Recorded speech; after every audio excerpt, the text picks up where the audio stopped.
وَلْتَكُنْ مِنْكُمْ أُمَّةٌ يَدْعُونَ إِلَى الْخَيْرِ وَيَأْمُرُونَ بِالْمَعْرُوفِ وَيَنْهَوْنَ عَنِ الْمُنْكَرِ وَأُولَئِكَ هُمُ الْمُفْلِحُونَ. Assalamualaikum warahmatullahi wabarakatuh. Alhamdulillahi rabbil alamin. Asyhadu an la ilaha illallah wahdahu la syarikalah wa asyhadu anna Muhammadan abduhu wa rasuluh.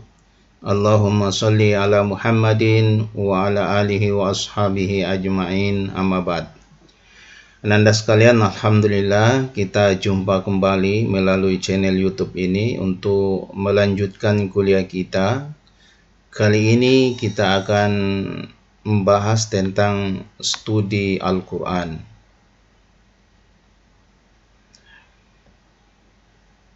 Kita mulai dengan pengertian studi Al-Quran. Studi Al-Quran juga dikenal dengan istilah ulumul Quran. Kata ini berasal dari kata ilmu yang berarti al-fahmu wal idrak, paham dan menguasai. Kemudian arti kata ini berubah menjadi permasalahan yang beraneka ragam yang disusun secara ilmiah. Jadi yang dimaksud dengan ulumul Quran atau studi Quran ialah ilmu yang membahas masalah-masalah yang berhubungan dengan Al-Quran dari segi asbabul nuzul, ya, sebab-sebab turunnya Al-Quran, pengumpulan dan penertiban Al-Quran,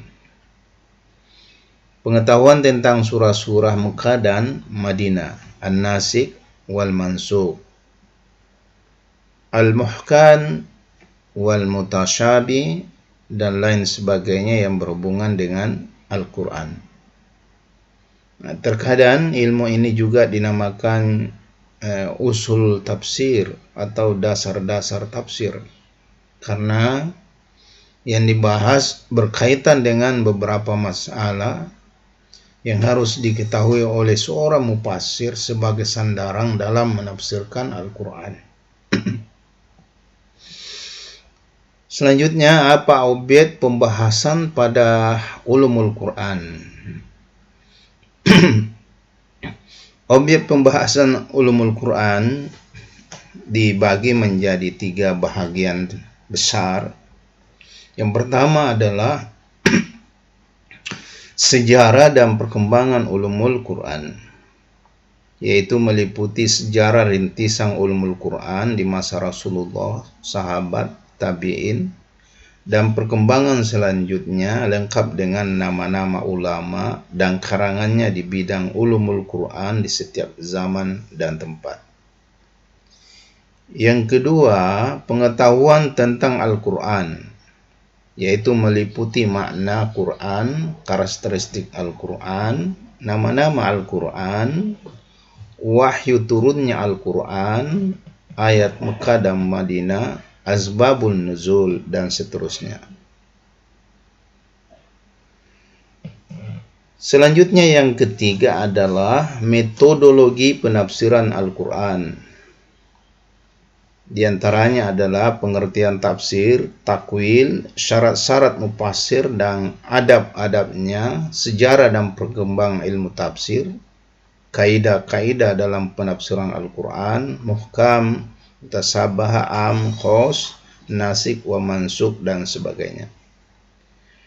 Dengan demikian, objek pembahasan studi Al-Quran itu dapat kita rinci. Diantaranya adalah ilmu tarik nuzulul Quran, ilmu asbabun nuzul, penulisan dan kodifikasi Al-Quran, ayat makiyah dan madaniyah, fawatu suwar, yaitu huruf yang digunakan dalam pembuka surat, ilmu izzatul Quran, ilmu qira', ilmu tajwid, ilmu nasikh mansukh, ilmu tafsir, ilmu qasas, yaitu cerita dalam Al-Quran, turunnya Al-Quran dengan 7 huruf, ilmu i'rab Al-Quran, ilmu gharib Al-Quran, ilmu amsal Al-Quran, dan pembahasan lainnya. Selanjutnya sejarah dan perkembangan ulumul Quran. Sejarah perkembangan ulumul Quran dimulai menjadi beberapa fase, di mana tiap fase menjadi dasar bagi perkembangan menuju fase selanjutnya, hingga ulumul Quran menjadi sebuah ilmu khusus yang dipelajari dan dibahas secara khusus pula. Ada beberapa tahap perkembangan dari ulumul Quran. Yang pertama, ulumul Quran pada masa Rasulullah Sallallahu Alaihi Wasallam. Ini merupakan awal dari ulumul Quran, ya, berupa penafsiran ayat Al-Quran langsung dilakukan oleh Rasulullah kepada para sahabat. Begitu pula dengan antusiasme para sahabat dalam bertanya tentang makna satu ayat, kemudian mereka menghafalkan lalu mempelajari hukum-hukumnya. Rasulullah SAW menafsirkan kepada sahabat beberapa ayat. Ini disampaikan oleh Uqbah bin Amir bahwa ia berkata, aku pernah mendengar Rasulullah SAW berkata di atas mimbar, dan siapkan untuk menghadapi mereka kekuatan yang kamu sanggupi. Ingatlah bahwa kekuatan di sini adalah memanah. Ini hadis riwayat Muslim.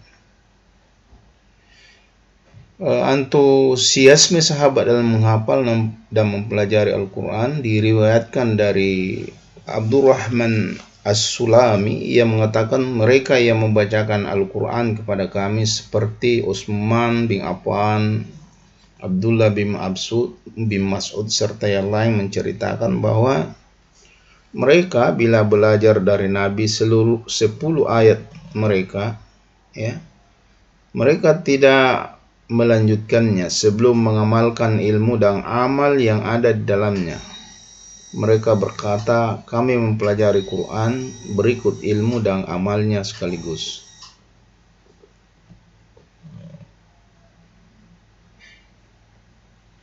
Kemudian ada larangan Rasulullah untuk menulis selain Quran sebagai upaya untuk menjaga kemurnian dari Al-Quran.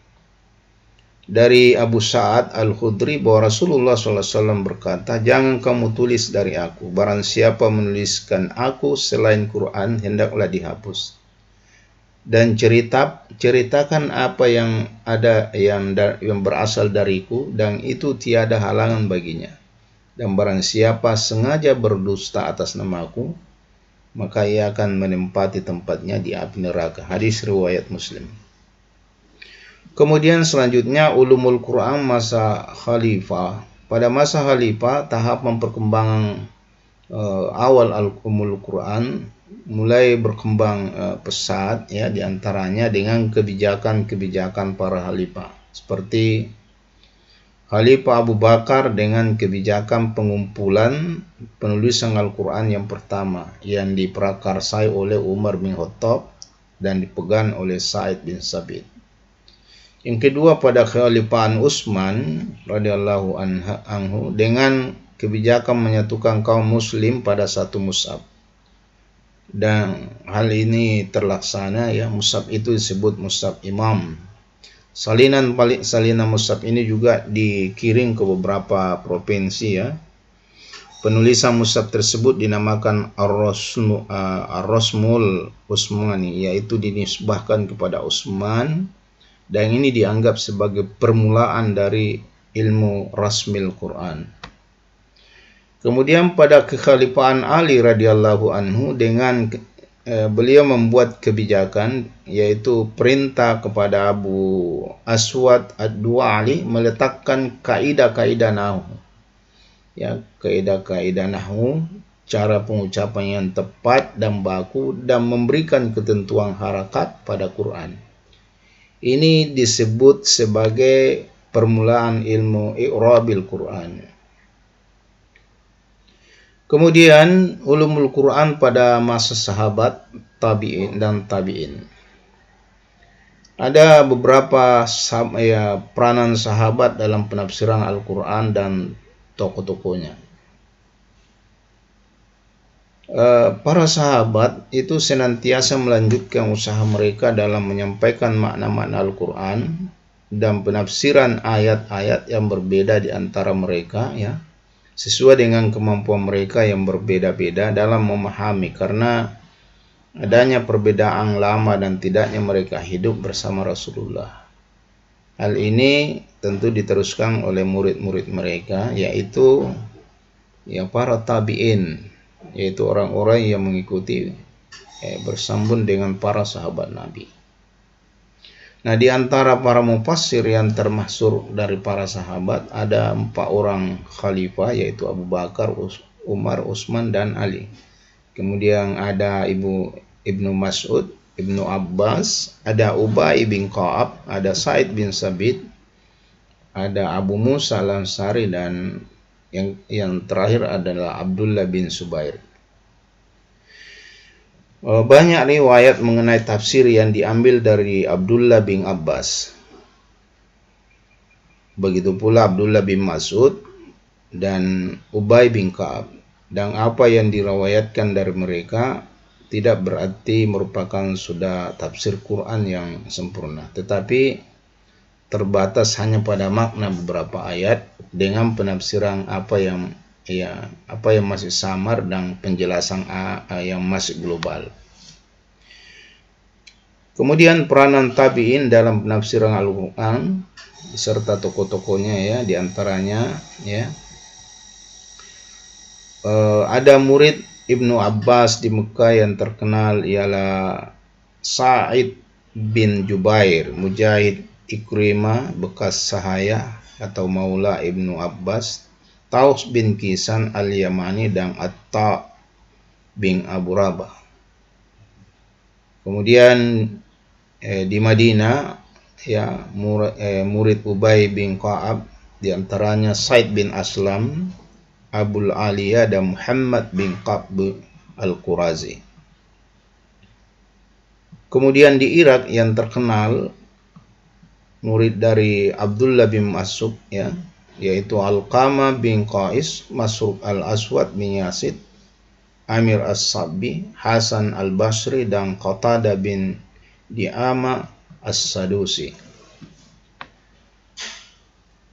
Dan yang diriwayatkan mereka itu semua meliputi ilmu tafsir, ilmu gharibil Quran, ilmu asbabun nuzul, ilmu makki wal madani, dan ilmu masik dan mansukh. Tetapi semua ini tetap didasarkan pada riwayat dengan cara didiktekan. Selanjutnya, masa pembukuan atau tadwin dari Al-Quran. Perkembangan selanjutnya dalam ilmu Quran adalah masa pembukuan ulumul Quran yang juga melewati beberapa perkembangan, Di antaranya pembukuan tafsir Al-Quran menurut riwayat dari hadis, sahabat, dan tabi'in.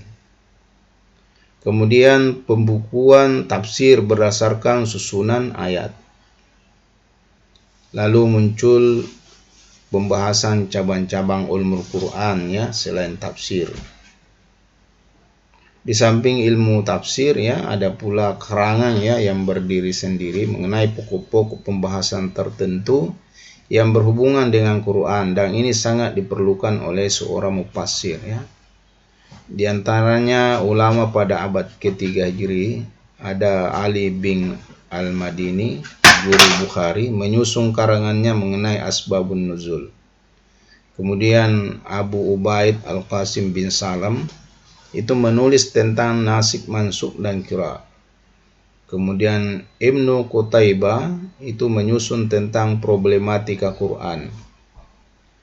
Kemudian ulama abad keempat Hijriyah ada Muhammad bin Khalaf bin Marzaban, wafat tahun 309 Hijriyah, itu menyusun Al-Hawi Fa'ulumil Quran. Kemudian ada Abu Muhammad bin Qasim Al-Anbari, juga menulis tentang ilmu-ilmu Al-Quran. Ada Abu Bakar As-Sijistani menyusun Gharibul Quran. Kemudian ada Muhammad bin Ali bin Abdawi, itu menyusun Al-Istighna fi Ulumil Quran. Kemudian ulama yang ada pada abad kelima setelahnya, ada Abu Bakar Al-Baqalani ya, menyusun I'zatul Quran, Izzazul Quran. Ada Ali bin Ibrahim bin Sa'id Al-Hufi, itu menulis mengenai I'rabul Quran. Kemudian ada Al-Mawardi ya, menulis mengenai tamsil dalam Al-Quran.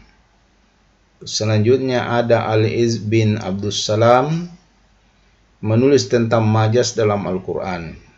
Kemudian A'lamuddin Askawi, itu menulis mengenai ilmu qiraah, yaitu cara membaca Quran dan aqsamul Quran. Kemudian mulai pembukuan secara khusus ulumul Quran itu dengan mengumpulkan cabang-cabangnya.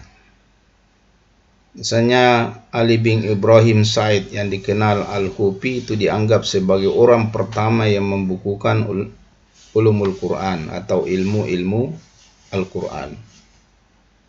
Ada Ibnu Jauzi ya, yang mengikutinya dengan menulis sebuah kitab berjudul Fununul Afnan fi A'jabi Ulumil Quran.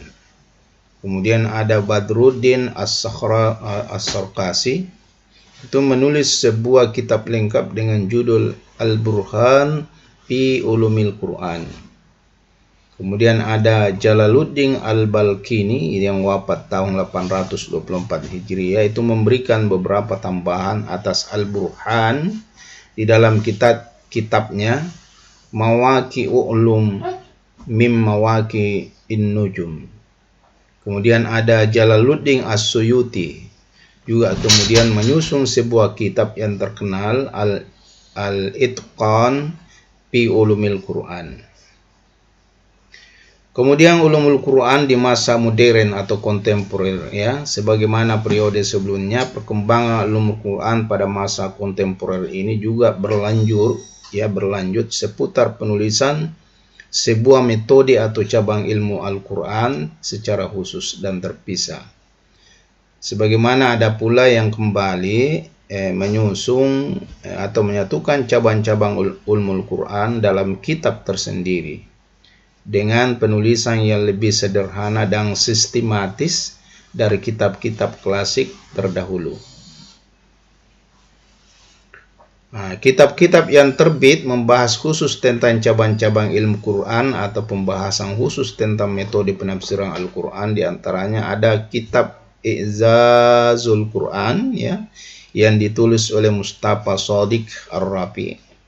Ada kitab At-Taswirul Fanni fil Quran dan Masahidul Qiyamah fil Quran oleh Sayyid Qutb.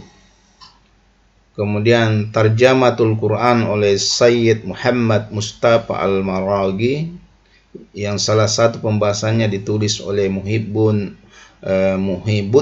Al-Khatib. Kemudian ada Masalatul Tarjamatil Quran Mustafa Sabri. Kemudian ada An-Naba'ul Azim oleh Dr. Muhammad Abdullah Daras dan Muqaddimah Tafsir Mahasilut Ta'wil oleh Jamaluddin Al-Qasimi. Kemudian ada kitab yang membahas secara umum ulumul Quran dengan sistematis ya, diantaranya Syekh Tahir Al-Jazairi, itu menyusun sebuah kitab dengan judul At-Tibyan fi Ulumil Quran. Selanjutnya ada Sayyid Muhammad Ali Salama, juga menulis Manhajul Furqan fi Ulumil Quran, yang berisi pembahasan yang sudah ditentukan untuk Fakultas Usuluddin di Mesir ya, dengan spesialisasi dakwah dan bimbingan masyarakat yang diikuti oleh muridnya. Kemudian Muhammad Abdul Azim As-Sarqani yang menyusun Manahilul I'rfan fi Ulumil Quran. Selanjutnya ada Sayyid Ahmad Ali menulis Muzakkirat Ulumil Quran yang disampaikan kepada mahasiswanya di Fakultas Suluddin, jurusan dakwah dan bimbingan masyarakat. Kemudian ada kitab Mahabisu fi Ulumil Quran oleh Dr. Subihi As-Salih. Pembahasan ini dikenal dengan sebutan Ulumul Quran, dan kata ini kini telah menjadi istilah atau nama khusus bagi ilmu-ilmu Al-Quran. Demikian Ananda sekalian, ya, menyangkut tentang studi Al-Quran atau biasa dikenal dengan nama Ulumul Quran, ya. Mulai dari fase awal sampai masa kontemporer, ya, perkembangan dari Ulumul Quran atau studi Al-Quran. Insya Allah pada materi kita selanjutnya kita akan membahas tentang, ya, pengertian Al-Quran, nama-namanya, sifat-sifatnya, dan perbedaan antara Al-Quran dengan hadis Nabawi dan hadis Qudsi.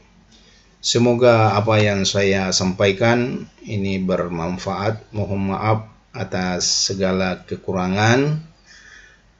Jangan lupa, ya, mulai dari awal dicatat, kemudian catatannya diupload di laman tugas, ya, classroomnya. Mohon maaf atas segala kekurangan. Nasrun minallahi wa fathul qarib wa basyiril mu'minin. Wassalamualaikum warahmatullahi wabarakatuh.